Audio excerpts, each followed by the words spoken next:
दोस्तों नमस्कार। मंदिरों की पावन धरा भारत में आज हम आपको ले चलते हैं झारखंड के देवघर, वही देवघर जहां स्थित है बाबा बैद्यनाथ का धाम। अब ये तो हम सभी जानते हैं कि देवघर मंदिर 12 ज्योतिर्लिंगों में से एक है, लेकिन इसके अलावा यह मंदिर एक प्रमुख शक्तिपीठ भी है, क्योंकि माना जाता है कि यहाँ माता सती का हृदय गिरा था। भगवान शिव और देवी पार्वती दोनों की उपस्थिति इस तीर्थ स्थल को और अधिक महत्वपूर्ण बनाती है। भगवान शिव को समर्पित ये पवित्र स्थल लाखों श्रद्धालुओं को अपनी ओर खींचता है। लेकिन क्या आप जानते हैं, वैद्यनाथ ज्योतिर्लिंग एक शमशान भूमि पर स्थित है? जी हां दोस्तों, आपने बिल्कुल सही सुना है। इस भव्य मंदिर के पीछे छिपे हैं कुछ अनोखे रहस्य, कुछ ऐसे चमत्कार जिनके बारे में सुनकर आप दंग रह जाएंगे। कहा जाता है कि देवघर मंदिर की एक झलक पाने के लिए भक्त दूर दूर से आते हैं, मगर क्या वजह है इसकी? क्या है वो रहस्य जो इस मंदिर को बनाता है इतना खास? अगर आप बैद्यनाथ मंदिर के रहस्यों के बारे में नहीं जानते तो इस वीडियो में अंत तक बने रहिए।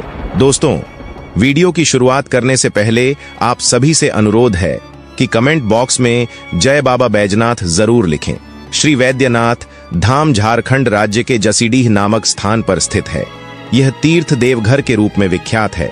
बैजनाथ धाम अत्यंत प्राचीन ज्योतिर्लिंग है जो अनादिकाल से यहाँ विद्यमान है। इसे 12 ज्योतिर्लिंगों में से 9वां ज्योतिर्लिंग माना जाता है। इस ज्योतिर्लिंग की उत्पत्ति की कथा बड़ी ही रोचक है। शिव पुराण में वैद्यनाथ ज्योतिर्लिंग से जुड़ी एक कथा वर्णित है। इस कथा के अनुसार लंकापति रावण ने भगवान शिव को प्रसन्न करने के लिए कैलाश पर्वत पर जाकर कठोर तपस्या की, परंतु जब शिव जी प्रसन्न नहीं हुए तो उसने एक एक करके अपने सिर शिवलिंग पर चढ़ाना शुरू कर दिया। जब रावण ने 9 सिर चढ़ा दिए और 10वां सिर काटने ही वाला था, तभी देवों के देव महादेव रावण की अटूट भक्ति से प्रसन्न होकर स्वयं प्रकट हुए और उन्होंने रावण के सभी 10 सिरों को पुनः जोड़ दिया और उसे वरदान मांगने को कहा। रावण ने भगवान शिव से प्रार्थना करते हुए वर मांगा कि वे उसके साम्राज्य लंका में स्थायी रूप से निवास करें। साथ ही उसने यह भी वरदान मांगा कि वह भगवान का सबसे बड़ा भक्त बन जाए। भगवान शिव ने रावण की प्रार्थना स्वीकार करते हुए एक शर्त रखी। उन्होंने कहा कि वे ज्योतिर्लिंग के रूप में लंका जाएंगे, लेकिन भगवान शिव ने रावण को यह चेतावनी दी कि यदि वह रास्ते में शिवलिंग को जमीन पर रखेगा तो वह स्थायी रूप से वहीं स्थापित हो जाएगा, और ऐसा ही हुआ। रावण भगवान शिव की कृपा से प्रसन्न होकर ज्योतिर्लिंग को लेकर आकाश मार्ग से लंका की ओर चल पड़ा। लेकिन देवतागण नहीं चाहते थे कि भगवान शिव का प्रतीक दानवों के राज्य लंका में स्थापित हो। देवताओं ने अपनी योग शक्ति का उपयोग करते हुए रावण के पेट में तीव्र दर्द पैदा कर दिया, जिसके कारण उसे लघुशंका के लिए धरती पर उतरने को मजबूर होना पड़ा। इसलिए उसने भगवान विष्णु से, जो वहां बैजू नामक ग्वाल बालक का रूप धारण किए हुए थे, उनसे अनुरोध किया कि वे थोड़ी देर के लिए शिवलिंग को अपने हाथों में पकड़ लें, जब तक कि वह लघु शंका करके वापस न आ जाए। वास्तव में वरुण देव, जल के देवता, रावण के पेट में प्रवेश कर गए थे, जिसके कारण वह अनियंत्रित रूप से मूत्र त्याग करने लगा कि उससे एक विशाल तालाब बन गया।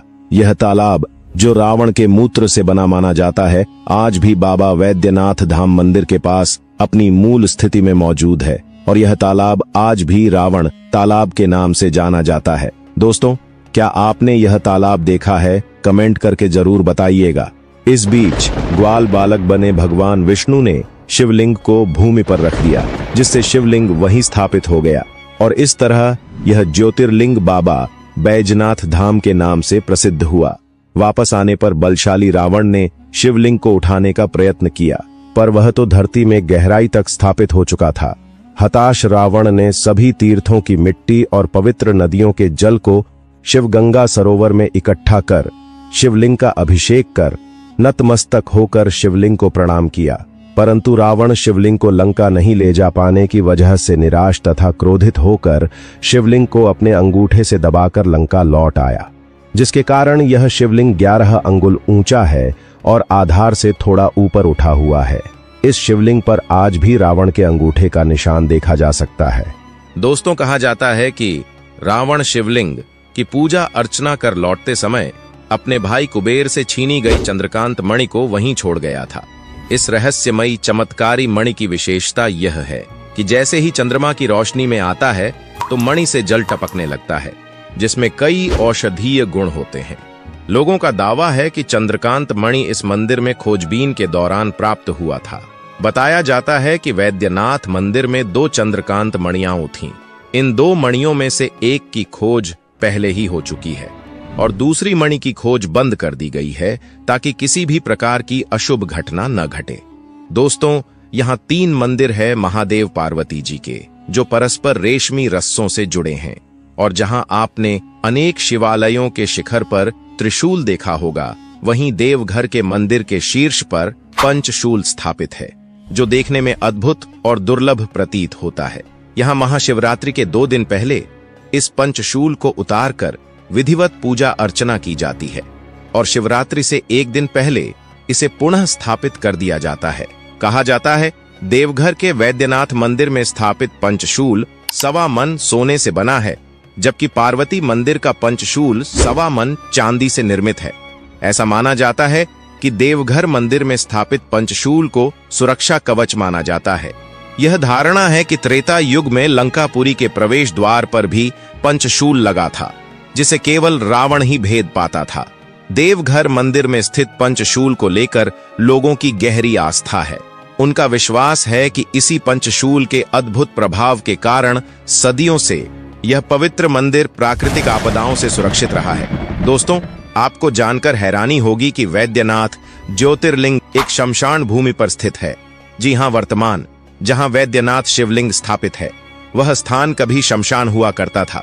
पद्म पुराण और शिव पुराण में वर्णित है कि भगवान विष्णु ने रावण से छल से शिवलिंग प्राप्त कर यहां स्थापित किया था, जबकि भगवान श्री हरि ने रावण से शिवलिंग को वर्तमान मंदिर से 6 किलोमीटर दूर हरला जोड़ी स्थान से लिया था। लेकिन शिवलिंग को वहीं स्थापित क्यों नहीं किया गया? इसके पीछे की एक अद्भुत कथा है। पौराणिक कथा के अनुसार दक्ष प्रजापति ने यज्ञ का आयोजन किया, जिसमें उन्होंने अपने दामाद भगवान शिव को आमंत्रित नहीं किया। अपमानित महसूस करते हुए माता सती ने यज्ञ स्थल पर ही आत्मदाह कर लिया। दुखी और क्रोधित भगवान शिव ने सती के मृत शरीर को उठा लिया और तांडव नृत्य करना शुरू कर दिया। शिव को शांत करने के लिए भगवान विष्णु ने चक्र से सती के शरीर को 51 टुकड़ों में विभक्त कर दिया था, और ऐसा माना जाता है कि माता सती का हृदय मौजूद शिवलिंग के स्थान पर गिरा था। जब माता सती के हृदय का भगवान विष्णु ने दाह संस्कार करना चाहा, तो उनका हृदय अग्नि में नहीं जला, और तब आकाशवाणी हुई कि सती का हृदय शिव बिना अधूरा है। इसे पूर्ण किया जाए, इसलिए श्री हरि ने उस शिवलिंग को माता सती के हृदय पर स्थापित कर दिया, जिसे रावणेश्वर हृदयापीठ वैद्यनाथ धाम के नाम से भी पुकारा जाता है। दोस्तों, वैद्यनाथ धाम पर नाग मुकुट देवघर जेल के कैदियों द्वारा बनाया जाता है। यह सुनकर आपको जरूर आश्चर्य हुआ होगा कि वैद्यनाथ मंदिर के लिए नाग मुकुट, जो फूल, बेलपत्र आदि से निर्मित होते हैं, उसे देवघर जेल के कैदियों द्वारा बनाए जाते हैं। यह परंपरा अंग्रेजों के जमाने से चली आ रही है। जेल के अधिकारी बताते हैं कि एक बार अंग्रेज जेलर के बेटे की तबीयत बिगड़ गई थी और दवाओं का कोई असर नहीं हो रहा था। किसी ने उसे वैद्यनाथ मंदिर में नाग मुकुट चढ़ाने का सुझाव दिया। तब जेलर ने ऐसा किया और उसका पुत्र स्वस्थ हो गया। तब से जेलर ने कैदियों द्वारा बनाए गए नाग मुकुट मंदिर में भेजने शुरू कर दिए। इसके लिए जेल में एक विशेष कक्ष बनाया गया, जिसे बाबा कक्ष कहा जाता है। नाग मुकुट बनने के बाद जेल कर्मी बोल बम के नारे लगाते हुए मंदिर पहुंचते हैं। दोस्तों, क्या आप जानते हैं कांवड़ यात्रा की शुरुआत कैसे हुई थी? वैसे तो सावन के महीने में आपने निश्चित रूप से शिव भक्तों को कांवड़ यात्रा करते हुए देखा होगा। आपके मन में यह प्रश्न अवश्य उठा होगा कि इस पवित्र यात्रा की शुरुआत किसने और कैसे की थी। तो आइए आज हम जानते हैं कि कांवड़ यात्रा की शुरुआत किसने की थी। इस विषय पर विद्वानों के भिन्न भिन्न मत हैं। कुछ लोगों का मानना है कि परशुराम पहले कांवड़िया थे, जबकि अन्य का मानना है कि श्रवण कुमार पहले कांवड़िया थे। हालांकि वैद्यनाथ धाम में त्रेता युग के प्रथम कांवड़िये का प्रमाण मिलता है कि भगवान श्री राम ने ही सुल्तानगंज से गंगा जल लाकर भगवान शिव का अभिषेक किया था, इसलिए उन्हें वैद्यनाथ के पहले कांवड़िया माना जाता है। इसलिए यह परंपरा आज भी चलती आ रही है। कुछ विद्वानों का मानना है कि समुद्र मंथन के दौरान निकले विष के सेवन से भगवान शिव व्याकुल हो गए थे। इसके बाद सभी देवताओं और दानवों ने भी शिव पर गंगा जल से अभिषेक किया था। इसी घटना को कावड़ यात्रा की शुरुआत माना जाता है। दोस्तों, वैद्यनाथ धाम तीर्थ कुष्ठ रोग से मुक्ति के लिए अत्यंत महत्वपूर्ण माना जाता है। मंदिर से कुछ दूर एक तालाब स्थित है, जिसमें लोग कुष्ठ रोग से मुक्ति की आशा लेकर स्नान करते हैं। बैजनाथ देवघर को मनोकामना पूर्ण करने वाला तीर्थ माना जाता है, क्योंकि यहाँ पर 12 ज्योतिर्लिंगों में से एक बाबा बैद्यनाथ का मंदिर स्थित है और साथ ही यहाँ पर माता का शक्तिपीठ भी है। बैजनाथ धाम से करीब 100 किलोमीटर दूर सुल्तानगंज में उत्तरवाहिनी गंगा बहती है। ऐसी मान्यता है कि यहाँ से गंगा जल लाकर बैजनाथ धाम में भगवान शिव पर चढ़ाने से मनोवांछित फल प्राप्त होते हैं। दोस्तों, ये जानकारी अच्छी लगी तो वीडियो को लाइक करके कमेंट बॉक्स में जय बाबा बैजनाथ जरूर लिखें और ऐसी ही जानकारी पाते रहने के लिए हमारे चैनल को सब्सक्राइब करके बेल आइकॉन दबा दीजिए। मिलते हैं अगले एक और दिलचस्प वीडियो में, तब तक के लिए हर हर महादेव।